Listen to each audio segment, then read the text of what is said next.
Quando manifestantes incendiaram dezenas de cidades no verão de 2020, a grande mídia rotulou o caso como ardente, mas principalmente pacífico. E isso não poderia estar mais longe da verdade. Agora, a história se repete. Multidões violentas e insurgentes mascarados, pedras atiradas contra policiais, bandeiras estrangeiras tremulavam triunfantemente ao redor de um carro em chamas. Essas não são cenas de uma nação estrangeira devastada pela guerra, mas dessa vez a guerra é causada pela confusão. Nessa reportagem de emergência do Gustavo Report, você vai ouvir dados excepcionais sobre a cobertura desonesta da imprensa, sobre os protestos incendiários, incluindo fotos chocantes e uma reviravolta documentada que sugere que o protesto foi armado.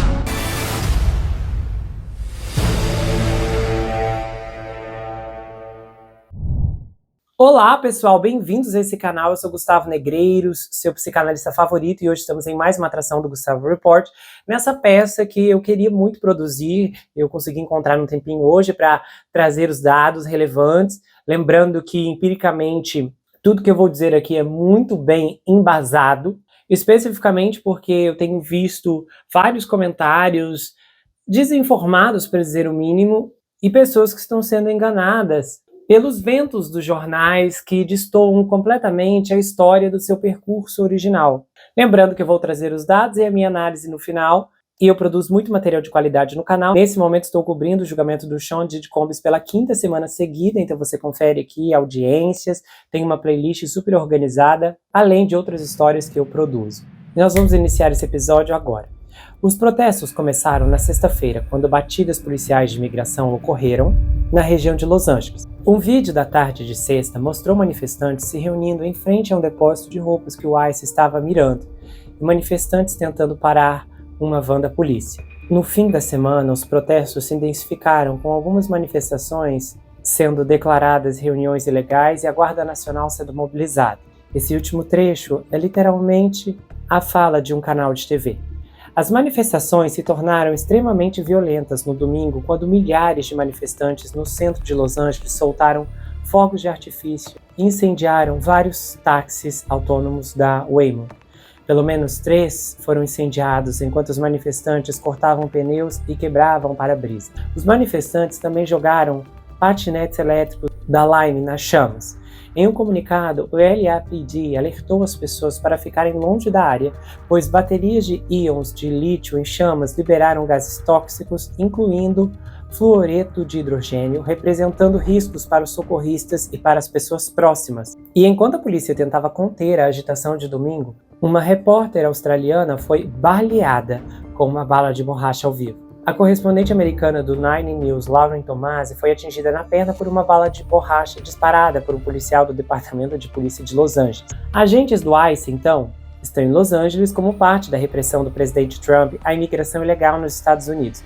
As prisões realizadas pela agência durante o segundo mandato do Trump ultrapassaram 100 mil na semana passada, de acordo com dados internos do governo obtidos pela CBS News. Agentes detiveram pessoas sob acusações de imigração em tribunais, locais de trabalho e comunidades em todo o país. Então o ICE registrou mais de 1.200 prisões na segunda-feira, de acordo com dados da agência. Pelo menos 2.000 soldados da Guarda Nacional foram enviados a Los Angeles pelo presidente Trump em 7 de junho, que o fez sem consultar o governador da Califórnia, Gavin Newsom, o que é geralmente costume entre presidentes. A Guarda Nacional faz parte da Força de Reserva dos Estados Unidos e normalmente ela responde a missões federais relacionadas ao governo, mas pode também ser enviada ao exterior se necessário.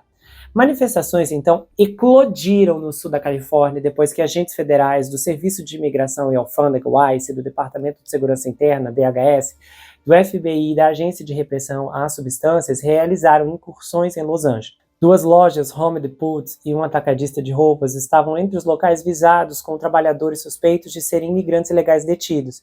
E os primeiros protestos começaram em 6 de junho nos locais de ataques no centro de Los Angeles, antes de se espalharem pela Paramount, uma cidade predominantemente latina no sul de Los Angeles, e para a vizinha de Compton.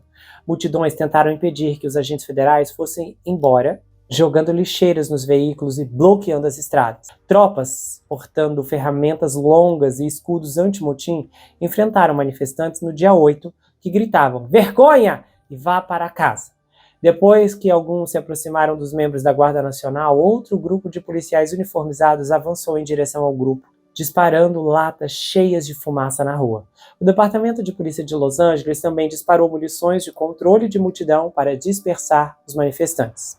Então, esse é o contexto do que tem acontecido. Só que, como sempre, o papel da mídia chama atenção. Para começar, o âncora do canal da ABC 7 de Los Angeles, Mark Brown, pareceu descrever no domingo os manifestantes de Los Angeles como apenas um bando de pessoas se divertindo, assistindo carros pegando fogo. Ele literalmente disse isso no ar.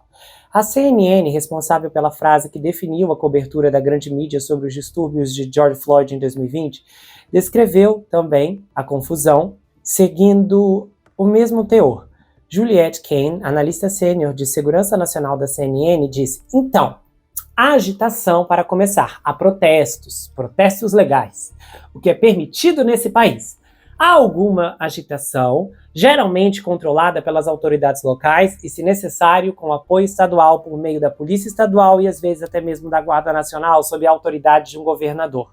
Depois de minimizar os distúrbios em sua transmissão de sábado, a CNN interrompeu sua cobertura dos distúrbios para exibir a peça da Broadway do George Clooney sobre jornalismo. Questionando a decisão do presidente Trump de mobilizar a Guarda Nacional, John Heinemann, da MSNBC, afirmou por sua vez que não houve nada parecido com o motim acontecendo na sexta ou no sábado. O diretor interino do ICE, Todd Lyons, por sua vez, discordou, dizendo: nossos bravos policiais estavam em grande desvantagem numérica, com mais de 1.000 manifestantes cercando e atacando um prédio federal. O departamento de Los Angeles levou mais de 2 horas para responder, apesar de ter sido chamado diversas vezes. Os bravos homens e mulheres do ICE estavam em Los Angeles prendendo imigrantes ilegais, incluindo membros de gangues, traficantes de substâncias ilícitas e até mesmo traficantes de pessoas com histórico de agressão, crueldade contra menores, violência doméstica, roubo e contrabando. O FBI está procurando um suspeito que atirou pedras em veículos policiais na Alondra Boulevard, em Paramount, ferindo o policial federal e danificando veículos do governo. Mas enquanto manifestantes atearam fogo em veículos no fim de semana, uma afiliada local da ABC minimizou a violência e alertou que qualquer tentativa de confrontar os manifestantes só iria inflamar a situação. No domingo, o senador democrata Cory Booker chamou os distúrbios de pacíficos e culpou o presidente Trump pelo caos. Ele disse: a realidade é que vemos protestos pacíficos acontecendo em Los Angeles. Muitos desses protestos pacíficos estão sendo gerados porque o presidente dos Estados Unidos está semeando caos e confusão ao prender pessoas que comparecem às audiências de imigração.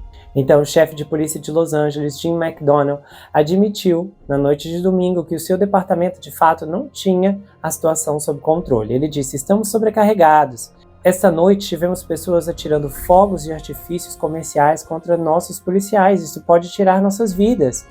Eles pegam uma mochila e a mochila tem um bloco de concreto dentro. Eles quebram um bloco de concreto e o usam, passando para jogar em policiais, carros e outras pessoas. Do outro lado, a prefeita Karen Bass, aquela que ficou muito conhecida aqui no canal por conta da cobertura que eu fiz dos incêndios em Los Angeles, tinha uma opinião completamente diferente. Ela disse: eu não acho que a Guarda Nacional seja necessária agora. As coisas em Los Angeles estão calmas, afirmou a prefeita, enquanto um vídeo mostrava um incêndio ocorrendo quando a polícia marchava por uma rua. E ela continuou dizendo: devo dizer que estou triste com a extensão do vandalismo na forma de pichações por todo o centro da cidade, mas é importante que as pessoas saibam que mesmo no centro isso está relacionado a algumas ruas. Não se trata de uma agitação civil generalizada ocorrendo em Los Angeles. Após um fim de semana de protestos que devastaram partes de Los Angeles e fecharam as vias vitais, a ABC, a CBS e a NBC usaram seus principais noticiários nas manhãs de segunda-feira, ou seja, ontem, que eu estou gravando o vídeo agora na terça-noite, para mostrar simpatia pelos manifestantes e anti-ICE que lutam contra a escalada notável e sem precedentes do presidente Trump, enviando a Guarda Nacional da Califórnia para restaurar a ordem, apesar das objeções do governador democrata. A CNN e a MSNBC se referiram aos distúrbios em Los Angeles como pacíficos 170 vezes até a tarde de segunda-feira. Isso desde que a violência começou após uma operação. E embora a expressão protestos pacíficos só tenha aparecido na CNN no domingo, ela já apareceu 30 vezes na emissora, com 25 das declarações ocorreram no próprio domingo. A expressão também foi usada 16 vezes na MSNBC, 12 delas no domingo. O termo protesto pacífico foi usado 124 vezes na sexta-feira a domingo nos canais. O termo protesto pacífico foi usado 124 vezes de sexta-feira a domingo nos 2 canais de notícias 24 horas da TV a cabo. A CNN usou 69 vezes e a MSNBC utilizou 55.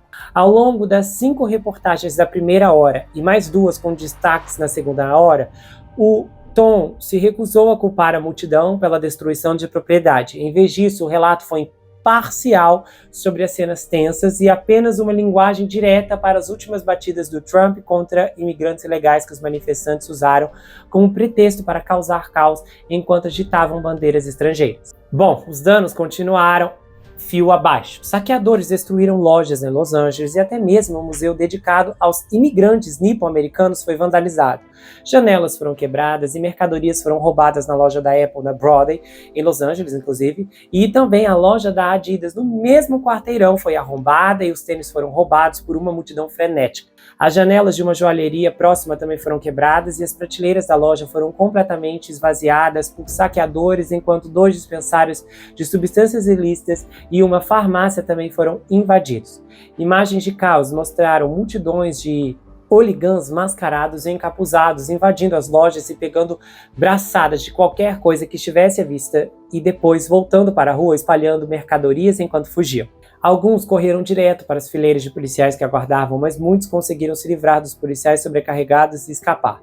Um comerciante irritado que assistiu ao caos noturno disse à News National o seguinte: "Isso é tão ridículo, não parece que eles estão protestando pelo ICE nem nada, só estão saqueando as lojas." Do outro lado da cidade, em Little Tokyo, um restaurante de sushi, Otaru Sushi, teve suas portas arrombadas por multidões, com encrenqueiros aparentemente levando um monitor de computador e outros equipamentos enquanto os espectadores gritavam que eles estavam nos fazendo parecer mal.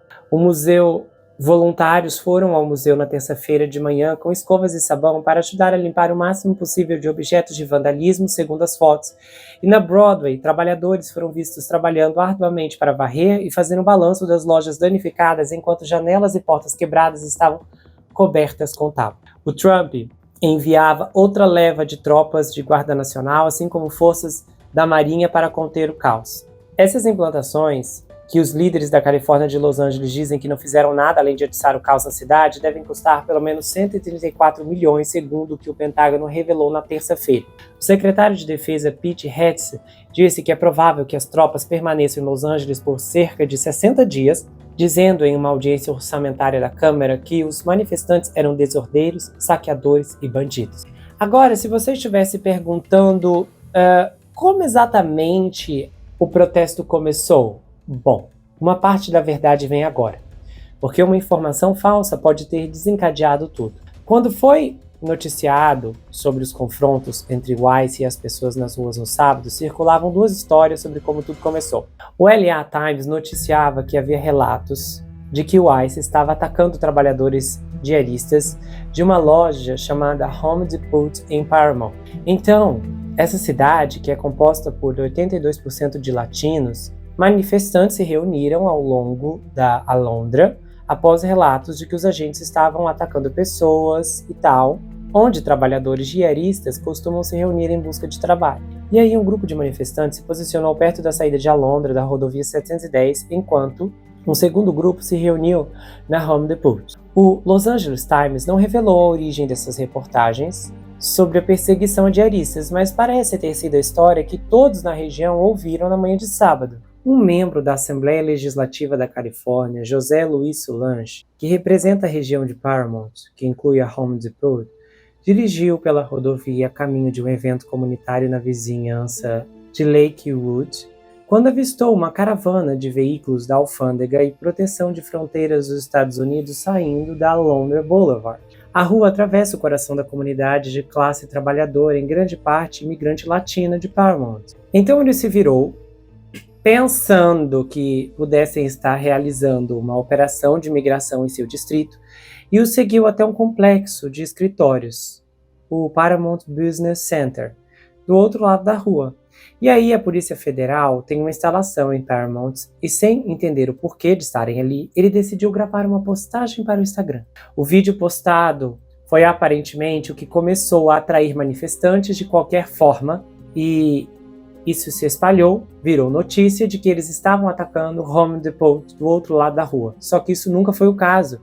E na verdade, os imigrantes ilegais que haviam sido presos naqueles dias incluíam Chen Peng, de 49 anos, um estrangeiro ilegal do Vietnã com antecedentes criminais que incluem uma condenação por homicídio de segundo grau. Ele foi condenado por atirar em uma festa de formatura do ensino médio após uma discussão, tirando a vida de um jovem de 18 anos e outro de 15. Outros 7 ficaram feridos no incidente. O ICE também prendeu Rolando Vernesson Henriques, um estrangeiro ilegal de 55 anos das Filipinas que foi condenado por roubo, penetração íntima com um objeto estranho e agressão com intenção de cometer violência íntima. Lionel Sanchez, um cidadão mexicano de 55 anos, foi preso pelo ICE na sexta-feira. Os seus antecedentes criminais incluem disparo de ferramenta de fogo contra residência e veículo habitados, agressão a cônjuge ou companheiro, crueldade intencional contra menor, dirigir sob influência de álcool, agressão com ferramenta de fogo semiautomática e uso pessoal de ferramenta de fogo.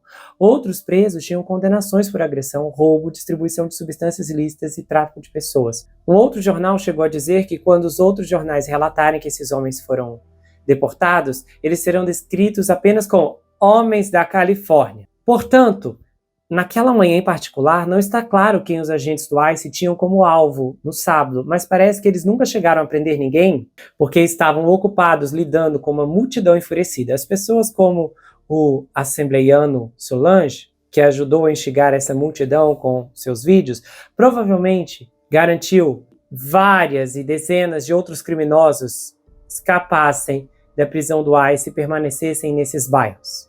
E agora a reviravolta pior ficou para o final. Quem está pagando pelo tumulto em Los Angeles? Bom, a resposta curta é você, se você é um contribuinte americano.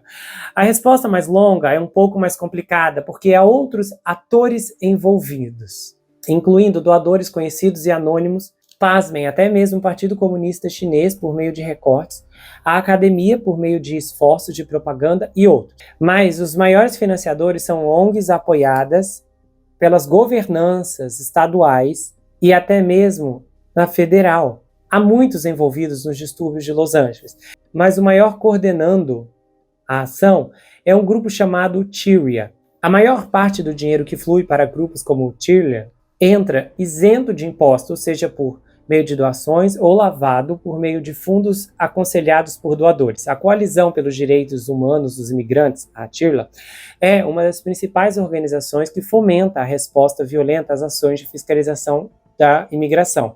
Essa organização sem fins lucrativos, sediada em Los Angeles, tem um histórico de posições radicais em relação à imigração, como, por exemplo, em 2018 eles lideraram uma campanha para abolir o ICE, e atualmente eles lideram a rede de Resposta Rápida de Los Angeles, que coleta informações sobre ações de fiscalização e mobiliza ativistas para responder.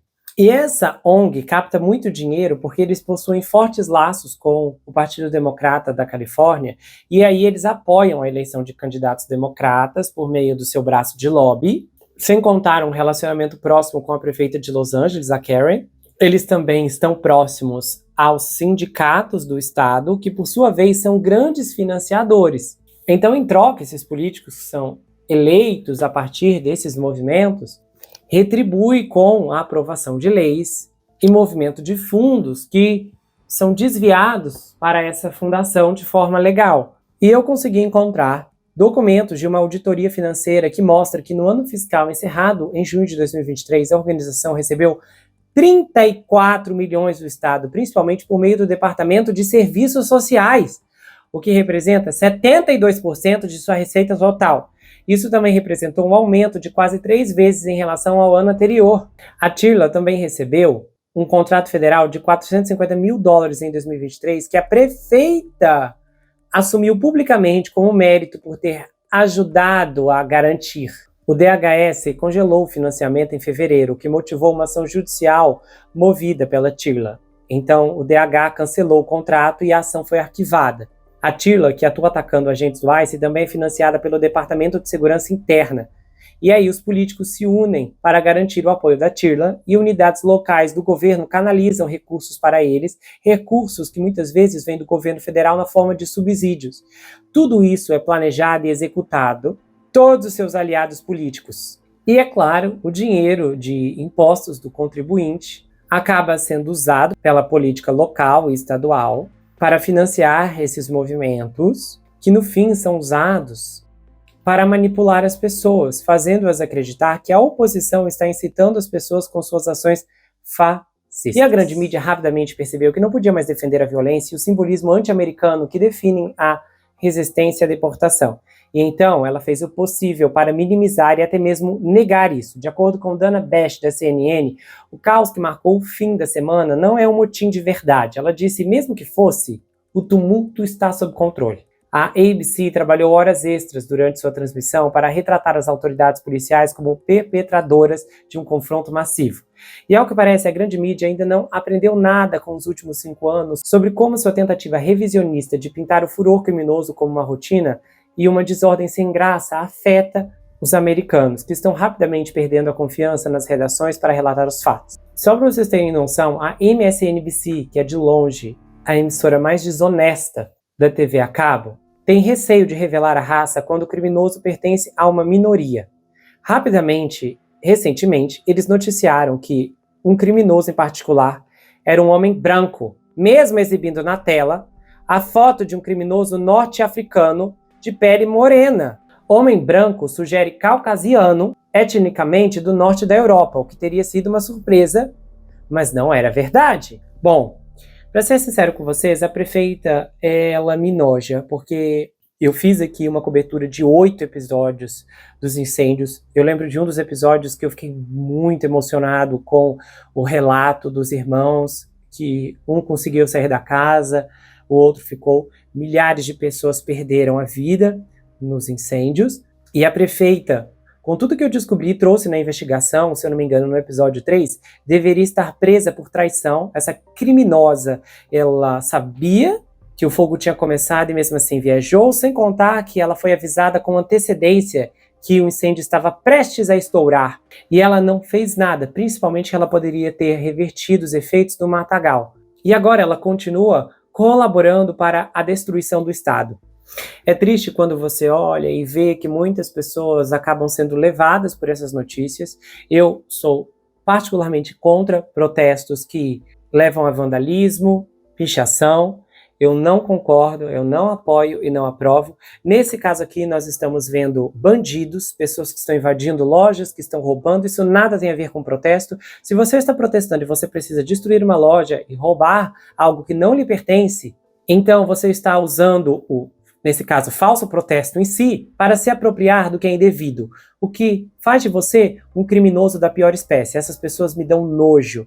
E os apoiadores desses protestos são dignos de um juízo à altura do que estão exercendo. Eu lembro que nos protestos de 2020, eu nunca esqueço uma notícia que não circulou, que várias pessoas saíram com lasers no meio dos protestos, e policiais ficaram cegos porque eles apontavam direto nos olhos dos policiais. Inclusive, as agências reformaram lá o aparato de vestiário para essas ocasiões e agora estão usando já uma cobertura aqui para os olhos, algo super moderno, para impedir que o laser possa provocar algum dano. É completamente revoltante e lamentável que mesmo após tudo que o Estado passou no começo do ano, você nota que uma multidão, uma turba, sem propósito algum na vida, se une para causar ainda mais caos e confusão de um Estado que está passando por problemas financeiros gravíssimos, de um Estado que recentemente lidou com uma perda extrema e de um clima que, no fim das contas, nada interfere a vida dessas pessoas. A imigração como um todo seja triste, porque eu entendo que muitas pessoas só querem realizar o seu sonho, querem ter uma vida melhor.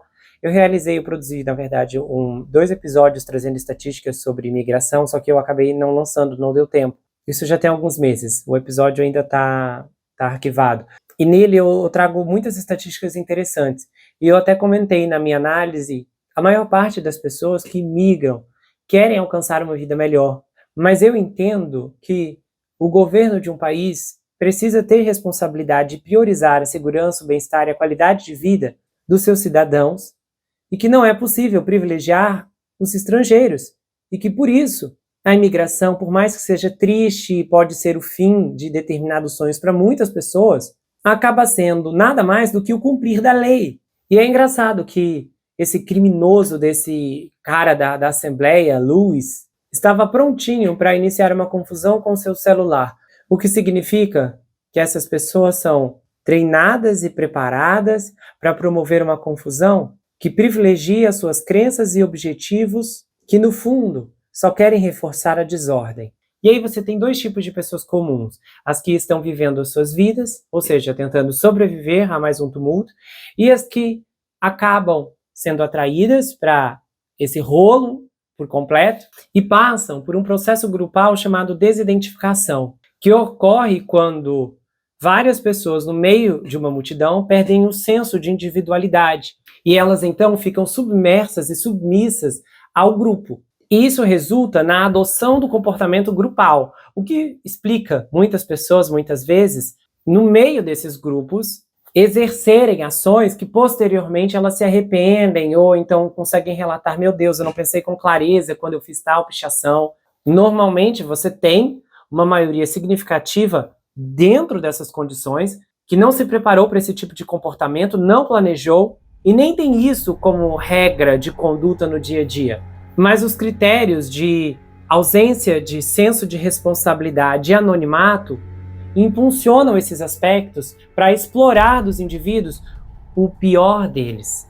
Antes de tomar uma atitude com base em algo que você está ouvindo, faça uma pesquisa pessoal, analise os fatos e não se deixe levar pela multidão, porque às vezes um senso comum pode ser um falso senso comum, que está sendo alimentado e guiado pelo engano, por pessoas que têm propósitos bem estabelecidos para sustentar informações incongruentes com a realidade, porque no fim de um saldo geral é muito melhor ser uma ovelha desgarrada do que uma ovelha que acompanha um bando que nem imagina que está sendo guiado para o abate.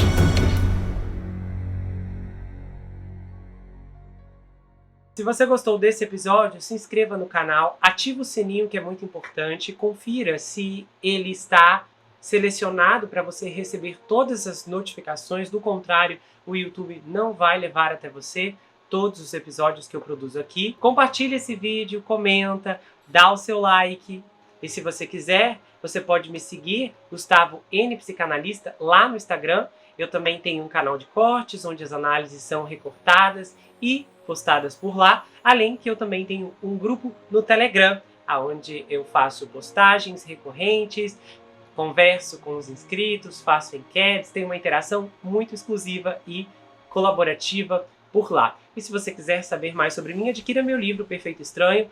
Esse é um suspense multifocal com uma abordagem inédita. O livro é escrito em formato roteiro, diferente de qualquer coisa que você já viu, e ele conta uma história extraordinária sobre o rapaz Jack Wilbur, que mora em uma mansão sozinho em Nova York. E ele começa a desconfiar que um terrível serial killer está escondido em sua própria casa. À medida que sua investigação avança, ele começa a analisar todos os aspectos geracionais de sua vida. As heranças financeiras, as heranças psicológicas, as heranças genéticas. E então ele descobre que está preso em uma terrível maldição hereditária. Há uma reviravolta inacreditável no capítulo 10 que vai te deixar de queixo caído. O desconhecido está na sua casa, na sua vida, mas fora do seu reconhecimento.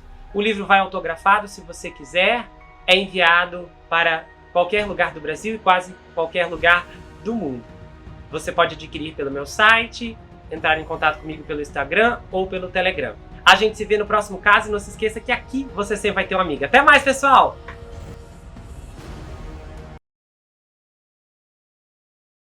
Se você gostou desse episódio, se inscreva no canal, ative o sininho, que é muito importante, confira se ele está selecionado para você receber todas as notificações. Do contrário, o YouTube não vai levar até você todos os episódios que eu produzo aqui. Compartilhe esse vídeo, comenta, dá o seu like.